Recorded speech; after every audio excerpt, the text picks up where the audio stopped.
Hey guys, Shane here, Aus Flight Simmer. Welcome to another episode of Test Drive. Now, if you haven't seen one of these before, this is where we take a scenery, an aircraft, or utility in different types of flight simulators. I'll take it for a test around the block and give you my first impressions, and I will let you know if I think it's worth buying or not. In today's video, we are in the United States of America in Miami, actually Orlando is a matter of fact, and we're at Orlando Executive, and we're going to be doing some flights around here in the new release product in Xplane 11 which is the Aerostar from Avia71. Now, I'm a little bit of a fan of this aircraft because of its sleekness and how quick it can fly and how high it can fly. So I'm been looking forward to it. So I'm hoping it will live up to its expectations. But with been saying that, let's jump down and have a look at the exterior of the aircraft. If you're not familiar with the aircraft, the Aerostar is a Piper aircraft. It didn't start out that way originally. It was first flight was in 1966 and then went into production in 1972. The designer of the aircraft was the same designer who actually did the Shrike, which was Ted R. Smith. Ted R. Smith actually died a couple of years after the aircraft went into production, and Piper actually bought the whole series and started and actually kept the production going. The Aerostar still holds a speed record for the quickest production twin sim, I believe, and I've even seen some variants with jet engines on the side, which is pretty cool to see. The exterior of the Aerostar looks pretty good. They've done a lot of work with the high quality 3D modeling, and also it comes with 4K textures, which is to be expected these days. The team have taken a use of all the PBR technology within Xplane and has all the metal shines and finishes and looks awesome with all the reflections. The only other consideration I would like to see is the aircraft sort of, made a little bit old and wear and tear, because it is an old aircraft, and have some bump mapping in there because the aircraft should have done a lot of hours on the airframe. They've got some texture work when it comes around all the hinges and some grease marks and things like that, but the aircraft is relatively in a good condition. But that's just my preference. I like to see aircraft that have a bit of age to it. It comes with all the usual animations, flaps, gears going up, all that sort of stuff, and it looks pretty nice as well. I do like the work that's gone into the exhaust underneath the wing for the engines, and also the undercarriage looks pretty cool. The Aerostar also comes with a bunch of liveries, and they're pretty nice liveries, to be honest. And also you might find one in there that you might be very, very familiar with. But I won't give a hint away. I'll let you have a look at it if you decide to pick this up. But lastly, on the exterior, the Aerostar comes with F-Mod custom sounds, and the exterior sounds of the engines sound absolutely phenomenal. So we're saying all that, let's jump into the cockpit and get this thing started. As we sit in the flight deck of the Aerostar, it comes with a nice little handy menu system. Good thing is it has an interactive checklist that will mark off. You can mark off as you go, and it makes really ease of use if you want to make the flight of the aircraft as realistic as possible, and also to get you up to speed quite quickly. So everything from pre-start to climb to landing to after landing, everything is there that you need. Also, it has a great load up menu, so you can put in the number of passengers and they will pop up, and you can see on the exterior. You can also add your fuel in for all your different payloads, and add your cargo or your baggage and whatnot. So nice and easy to use. It also comes with a little easy pressurized calculator tool, because the aircraft systems have been modeled for pressurization, so this comes in nice and handy. Also, it has a maintenance system, so you can fix your battery and change your tires, because the aircraft has a persistence to it as well.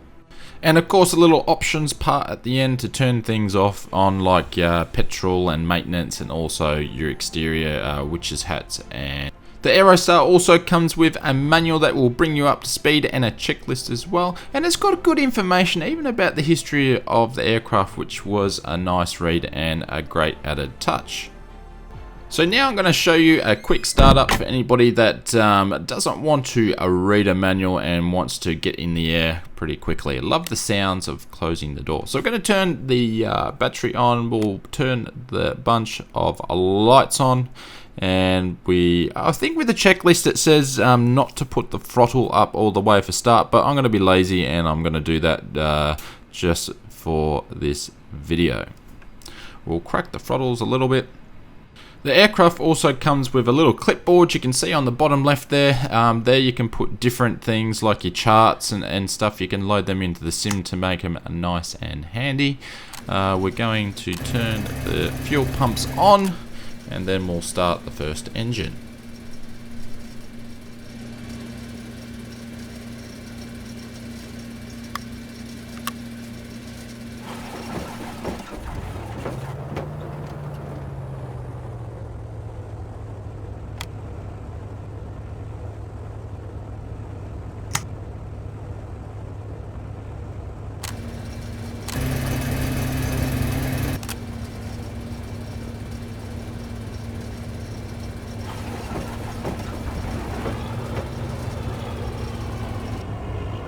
All the shakes are provided. I'm using some mods on this occasion, which is head shake and whatnot, so I use those with all my flights now, so that doesn't come with the package.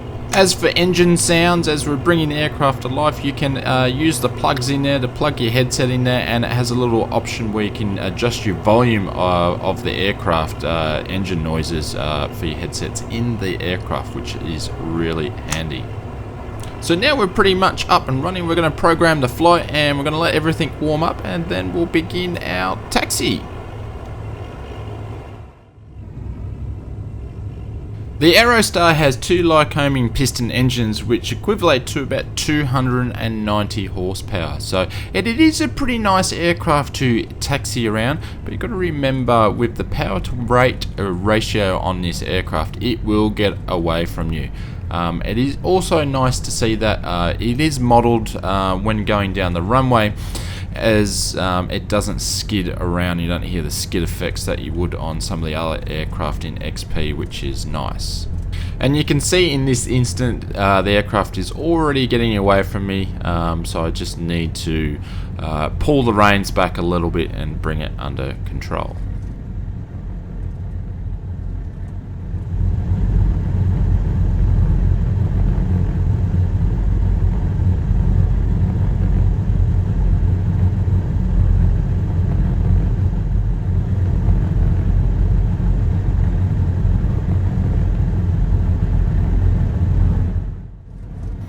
So we're going to hold short just up here and get the aircraft configured and ready for takeoff.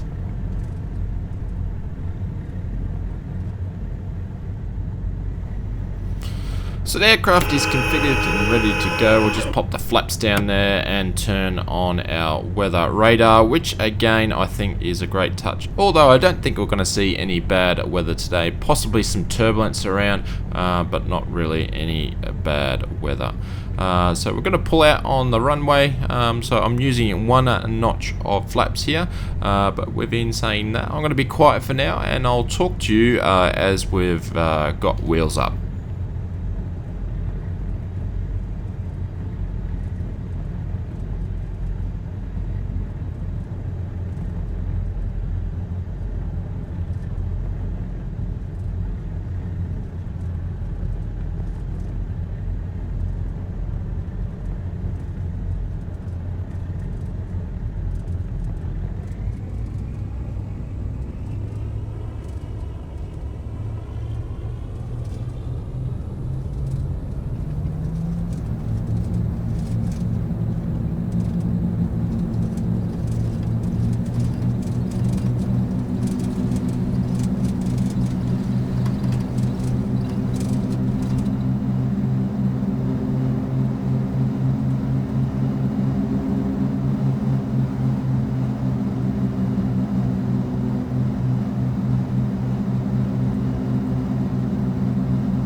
throttles are going up.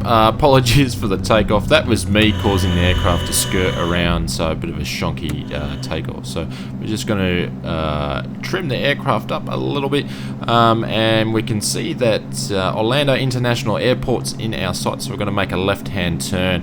And this aircraft, I will say, flies really well. I'm very comfortable flying this aircraft and it feels nice, and that's probably my favorite thing, is how this aircraft actually handles. It's really cool to hand fly. Other than that, this thing likes to go like a rocket, but to fly around in it, it is a lot of fun. So we're going to continue our left-hand turn. We're going to do about a 180, and then we're going to climb to about 10,000 feet. So I'm going to leave you with some footage as we depart from the airport.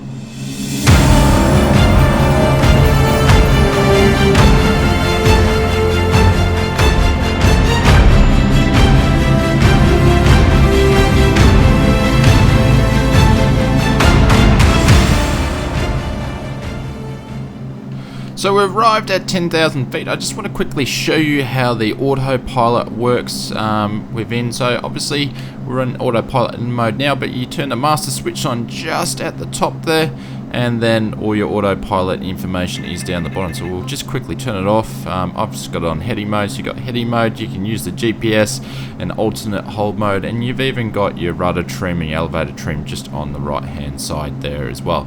So very nice and easy. But with saying that, I think we need to take a closer look at the texture work and everything that has gone into the inside cabin of the Aerostar. As you can see, the cockpit is fully functional and 3D, and at high quality at that. They've done great work with the reflections of all the instruments in the aircraft, and everything you see in front of you works, and you can click it on the dash. It has also a custom pressurized system that has been modeled in the aircraft. I think the ceiling feet for the Aerostar is like 27,000 feet or something ridiculous like that. And as you've seen already, all the buttons and switches are also got custom sounds to them as well. As we move into the back of the cockpit, it's a simple looking cockpit but done quite efficiently. I like the texturing work of the fabric of the seats, and also you can get a little posse down the back here and have a look at those low-coming engines, piston engines. The Aerostar looks pretty good inside the cabin at night time as well. I think they've make use of the lighting effects, and it's been done pretty efficiently. I did forget to mention before, because it has glass windows on top, they've also modelled the shaders that cover it, which is pretty cool and unique to show off the era where this aircraft was built. But apologies, I forgot to film that. Once again, we've got Orlando International Airport in front of us, so we're going to make our way around the back and come in for landing. So I'll leave you with some exterior shots of the aircraft at night.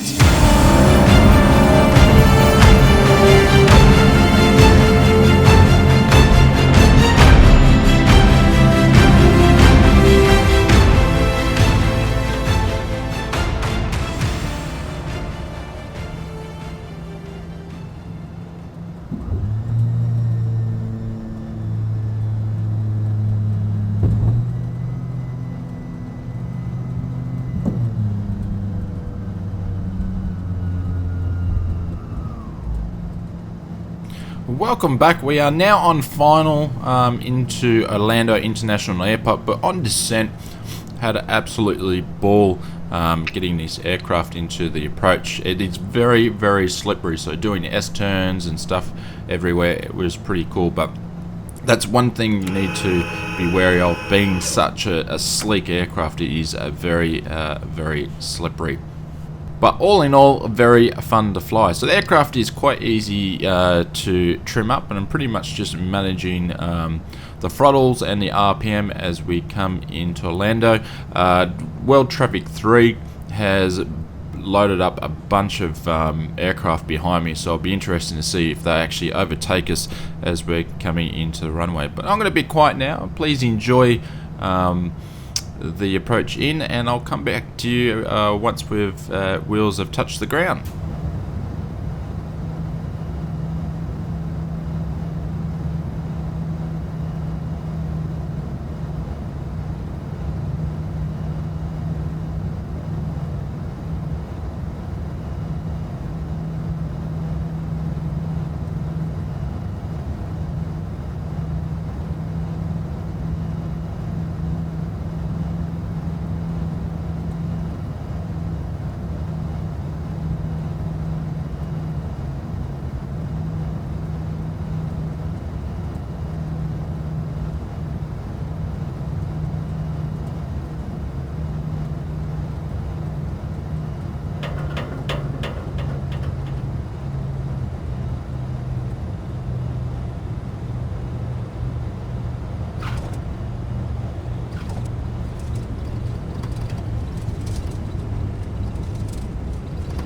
So that was pretty straightforward landing. I floated a little bit and did a bounce, but hey, you're in GA. You're meant to bounce the aircraft, in my opinion. Anyways, but we'll take a quick look at the replay, and then I'll come back to you with my final thoughts on the Aerostar 601P from Avia71.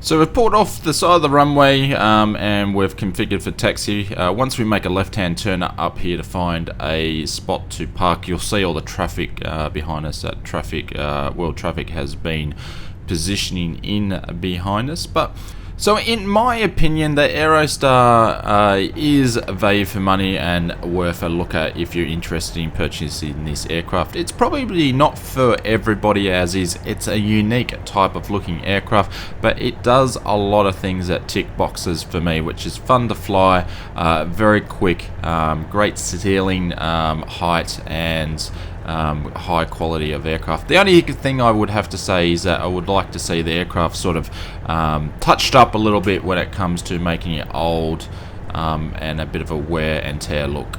So that's it for me. If you liked the video, please hit a thumbs up and leave a comment. It helps the videos to be recognized and much appreciated. If you're new to the channel, hit that subscribe button for weekly content. I'll leave a link in the description to where you can find the Aerostar, and thank you very much and have an awesome day. Cheers, goodbye.